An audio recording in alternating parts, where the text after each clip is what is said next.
एक लंबे समय पहले एक गांव में आनंद, उसके माता पिता जानकी और रमैया, उसकी पत्नी नर्मदा और उसके बेटे नानी के साथ एक छोटे घर में रहता था। आनंद नौकरी करके आए हुए पैसों से अपना घर चलाता था। जानकी उसकी बहू नर्मदा से सारे काम करवाती थी और उसे हमेशा ताने मार मार के दुखी करती थी, मगर नर्मदा उसे कुछ ना कह के चुप बैठती थी। ऐसे कुछ साल बाद आनंद अपनी नौकरी से कमाए पैसों को बचा बचा के एक बड़ा नया घर खरीदता है। आनंद के खरीदे हुए नए घर में बहुत समय से एक भूत रहती थी।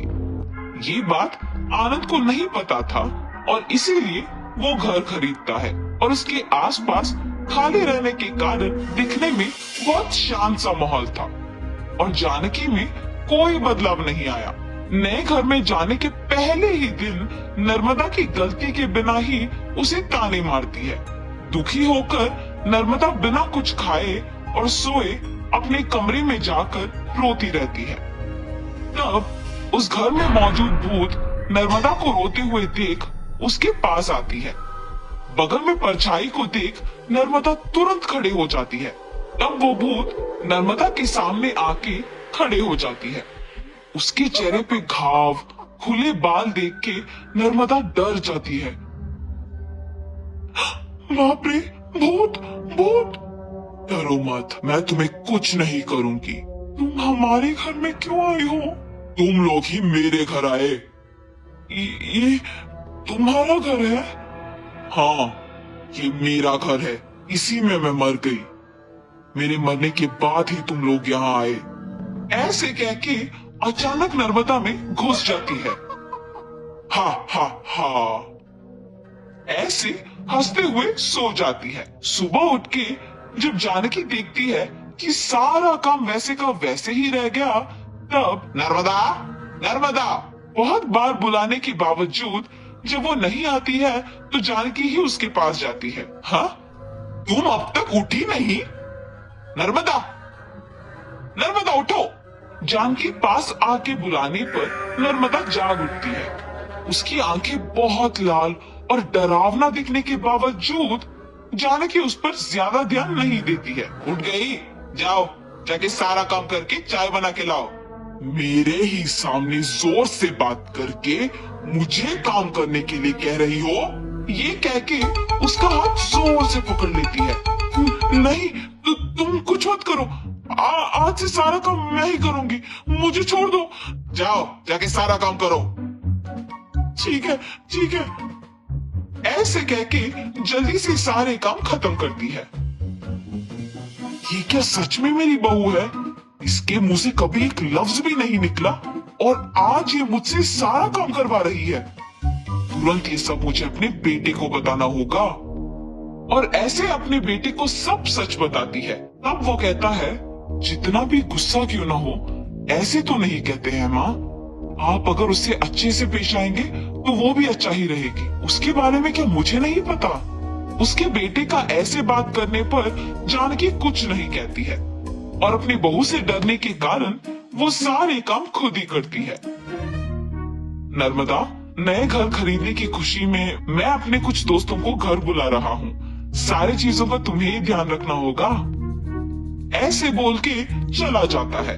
नर्मदा कुछ बात किए बिना खड़े रहती है।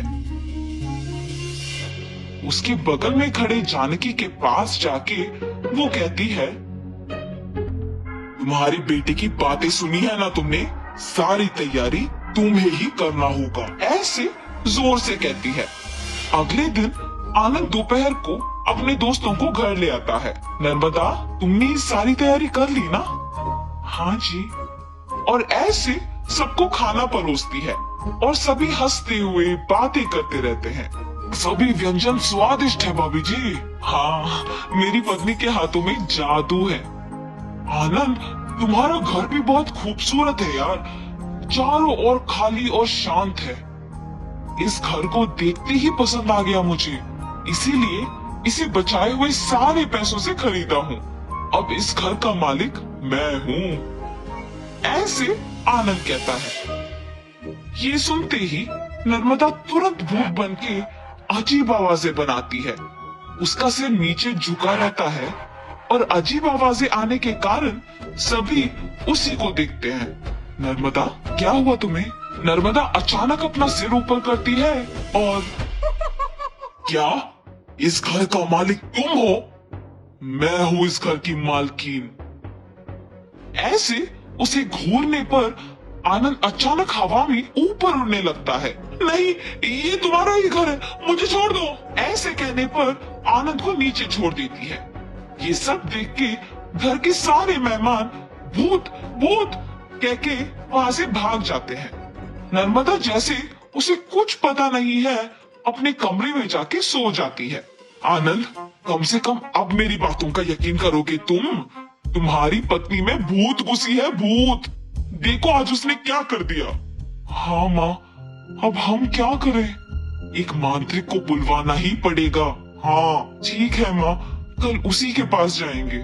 और ऐसे जब सब बैठे हुए थे, नर्मदा आती है और सभी डर जाते हैं। तब उन्हें देख कहती है, क्यों सब मुझे देख के डर रहे हैं? क्या हुआ तुम सबको? कुछ नहीं। अब आप तो कुछ भी कर सकते हो ना। क्या करना है मुझे? मैं जो बोलूंगा तुम नहीं कर पाओगी। मैं नहीं कर पाऊंगी? पहले बोलो।